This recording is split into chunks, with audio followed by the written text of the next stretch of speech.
fuck on. Put it the fuck on. Put it on. And don't think twice. Put it on. Sis, put it the fuck on. You look good. Body good. Everything good. Two-piece good. Put it on. So what? The fupa inside the bikini. So what? So what? You dudes, stop talking about me. Because y'all fathers be in my DMs. Do you want me to be your stepmother? Do you want me to poison your food? No, right? Okay. Shakira. Body good. Yes, I'm putting it on. This sucks. Yeah, me.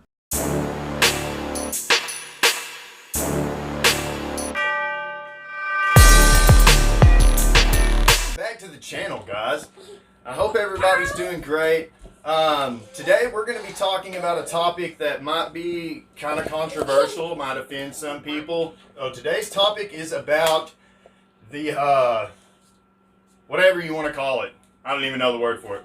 So, today's topic is this facade out there, whatever you want to call it, that being obese is healthy. Okay? Now, I'm not going to say that somebody who's a little overweight, you know, they got a few extra pounds and they're very active, they've got a healthy heart, they, you know, do cardio, they stay fit.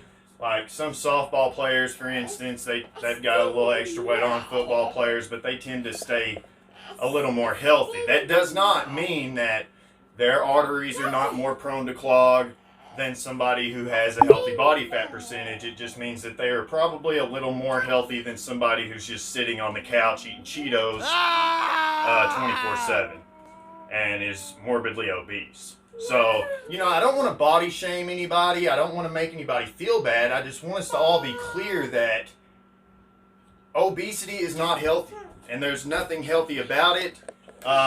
Whether or not you want to say it's beautiful, that's subjective, you know. We just need to get on the same page that obesity is not healthy. So, we've got a few articles that I've looked at, and basically what they're saying is that it's all about these people's feelings. Everyone's feelings are getting hurt. Well, newsflash. No one gives a damn about your feelings. My parents taught me that when I was very young. No one gives a damn about your feelings, okay? You've got to just take responsibility for yourself, and you've got to not wear your heart on your sleeve, I guess is the best way to put it. But basically, they're trying to say that anybody in the fitness industry is fatphobic. So it's not that we are trying to live a healthy, happy life and be around for our kids. No, that's not it. It's that we are fatphobic. I apologize. My son is... If you work out because you want your body to look a certain way, you don't care about health, you are fatphobic, and that's okay. We can work on it together. So it's not that we want to live a long and healthy life. We want to, you know, make some gains, you know, try to get a little tricep action or nothing like that. It's we go to the gym because we're fatphobic.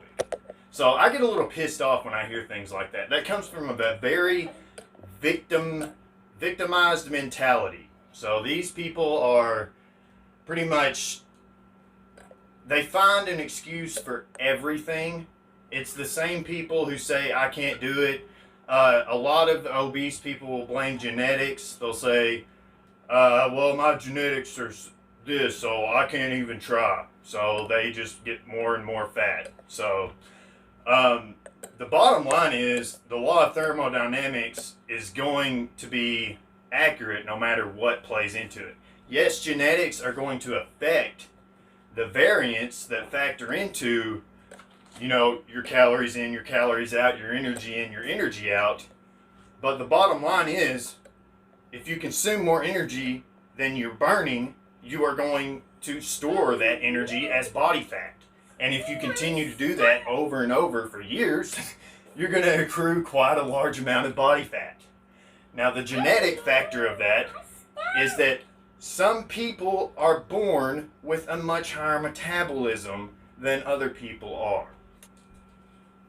So, I know you guys know what I'm talking about. You've probably seen posts on Facebook of some real enormous chick, 300 or 400 pounds, talking about, and she's probably in a two-piece bikini, letting it all hang out, talking about how she's healthy and everybody who's in the fitness industry is apparently a fatphobic and stuff like that. So I have put together a few articles. I'll leave the links to them in the description box. I'll leave the links to the graphs that I use in the description box. But we're going to prove to them that even if you are active, obesity still links to several diseases, heart disease, several just health issues that you do not want to have if you plan on living a long and healthy life and a very happy and active life. If you want to be out and adventure and go places and not be stuck on the couch for the rest of your life. That's just what I don't understand about these people, is they glorify being obese as if it reminds me of this old, just that mentality that the fatter you are, the wealthier you are. And a lot of Americans have adapted that because of how obese they've become. And I feel like they use that victim mentality to kind of brainwash themselves into thinking that, oh, even though I'm fat, I'm still healthy. And the truth is, no, you're not. If you have all of that extra weight, it's weighing on your blood vessels, making your heart have to work so much harder. It's very bad for your heart. So anyway, the first article that I found is from healthline.com, and it's called, "Is There Such a Thing as Healthy Obesity?" I'm not going to read the entire article because you guys can, read, and I'll put it up on the screen as well. But basically, it starts off by saying a new research paper states that the term should be retired. The term obesity is what they're referring to. Other experts say the assumption obese people are unhealthy causes a variety of problems. Can a person be both obese and healthy? And I'm not even going to continue because I can say that you can be obese and healthier than another, a second obese person who is less active than you. So if you have twins and they're both obese, one of them is active and goes for walks, runs, jogs, plays sports, does something that gets her heart rate up and improves her blood flow and circulation and overall well-being. The other sits on the couch eating Cheetos and doesn't do anything else.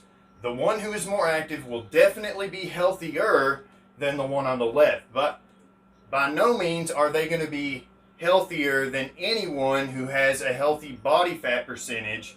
It says, can a person be both obese and healthy? I'll pick up where I had to give my 2 cents in there. Can a person be both obese and healthy? That question is at the center of a new paper published in the Annals of Human Biology this month. So that means it was published roughly a year ago as well. But basically, in the paper, Dr. William Johnson of the School of Sport, Exercise and Health Sciences at Loughborough University in the UK brought up the idea that the term healthy obesity should be retired. He writes that it is undeniable that obesity is bad for the health, but there are clearly differences between individuals in the extent to which it is bad, which is basically what I just said, myself. Johnson favors a more nuanced look at the body mass index, BMI, since there are numerous other contributing factors that determines a person's health. These include whether or not they smoke, likelihood of developing certain conditions later in life. Currently a BMI of over 30, and I hate BMI myself because according to BMI, at 200 pounds, at 6'3", I'm overweight. Not obese, but I am overweight. So yeah, BMI is ridiculous to me, but BMI of over 30 is considered obese. So Johnson explains that the term healthy obesity is flawed since people who are obese, even those who are metabolically healthy, are still at an increased risk, which means metabolically healthy means they're the active one. Remember in the comparison that I referred to earlier, the active one, even the one who is metabolically healthy, as it states here in the article, are still at an increased risk for a host of health conditions, just like I said, including type 2 diabetes, chronic kidney disease, and overall increased risk of mortality, which is death. So this article basically lays out what I just said, and like I said, it's from healthline.com. And I will leave the link to this article down in the description box. Anyway, what I did was I went to Google and I typed in top 10 causes of death. And this is globally. So, number 1 is heart disease. Number 2 is stroke. Number 3, chronic obstructive pulmonary disease. 4, lower respiratory infections. So, what we're going to do now is compare which of these diseases are linked to obesity. So, this one's webmd.com, and it just shows the link to this will be in the description, and I'll be putting it up on the screen as well. Obesity is a term that means you have, we stated that, higher BMI than 30. Heart disease and stroke. So what were those? The first 2 top killers. Diseases that are linked to obesity. Osteoarthritis, gallbladder disease, and gallstones.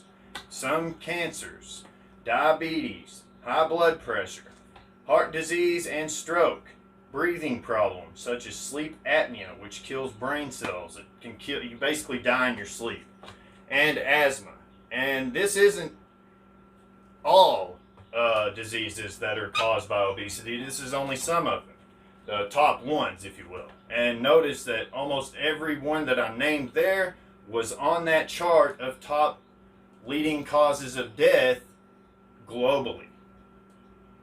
But obesity is healthy? I think not, guys. I think not. Now, we can say someone who's a little overweight and is very active is much healthier than somebody who is morbidly obese, sitting on the couch and never moves, maybe once a week to get up and get in the bathtub if they can fit. But anyway, guys, rant's over. I hope you guys enjoyed the video. If you did, leave a like. Don't forget to subscribe. And I'll be keeping a video a week coming from now on, so you guys won't have to miss me anymore. I know I was gone. I'm sorry. I had to. I've been working on my other channel, so I'm also going to link my other channel down in the description box if you guys are interested in cars. I buy broken vehicles and I fix them up and sell them. So that's my other channel. It's called Chris Flips. So if you're interested in vehicles and seeing them getting fixed and blah, blah, blah, all that, check that out. Link will be in the description box. So you guys can check me out on Instagram. I've got a Facebook page. All that will be linked in the description. I've got a TikTok, but I haven't posted on it in a long time. So now to promote the channel, rather than giving away items like a shaker bottle or something, I'm actually doing, when I get to 250 subscribers, random subscribers comment. That means somebody who has commented on any of my videos who is subscribed to the channel will be selected, and they're going to win a $25 prepaid gift card. And I will send them that code via email. That way it's more secure for everybody. I don't have to worry about getting anybody's address or anything like that. So all you got to do to enter is subscribe, like the video, subscribe, and leave a random comment. And as soon as we get to 250 subs, I will be selecting and reaching out to the winner. So you don't want to miss out on that, guys. That's a free $25 that you can do whatever you want to do with. Maybe get your creatine for the month or whatever. But I appreciate everybody that supports the channel. And you can look forward to more content to come. We'll be discussing much more interesting topics. We'll be... why don't you guys leave some comments and tell me what you want me to do a video on? Do you want me to do a video on why my arms are still so skinny, even though I've been,